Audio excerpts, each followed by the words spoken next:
قال لك بغاو انهم يفكوا الحصار على قطاع غزه، لهذا واحد العدد ديال السيارات والحافلات متجهه غادي تخترق من ليبيا وكذلك من الاراضي المصريه عبر معبر رفح، بغاو يدخلوا الى غزه.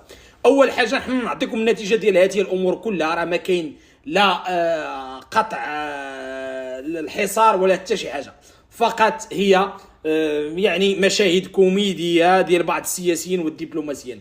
انا اللي كيهمني في هذا كله هو الصوره اللي جبت لكم الصباح. انا دابا جبت لكم فيديو، وصلنا فيديو فيه خريطه المغرب مقطوعه، وقال لك الاخوه ما الاخوه، انما المؤمنون اخوه. احنا ماشي خوتكم، لا علاقه لنا بالاخوه ديالكم.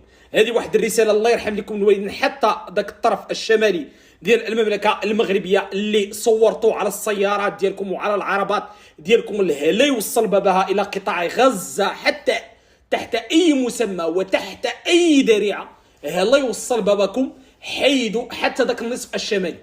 لا علاقه لنا لا باخوتكم ولا بجواركم ولا بعلاقاتنا معكم.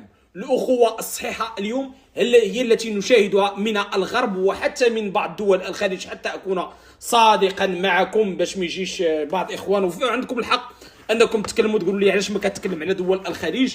دول الخليج في الدول العربية كلها والإسلامية كلها ودول إفريقيا غرب إفريقيا وبعض الدول الإفريقية أخرى ودول غربيه كتقول عليهم انتم الكفار والمشركين وشركاء اسرائيل، هذوك هما خوتنا، هذوك هما الاخوه ديالنا. كل من يحترم الوحده الترابيه للمغرب، كل من يحترم الصحراء المغربيه، هذيك هي الخوه ديال بصح. لهذا انا اضم صوتي الى صوت اخواني المغاربه، حيدوا هذا الطرف ديال الخريطه من سياراتكم ومن هذا الفظائع ديال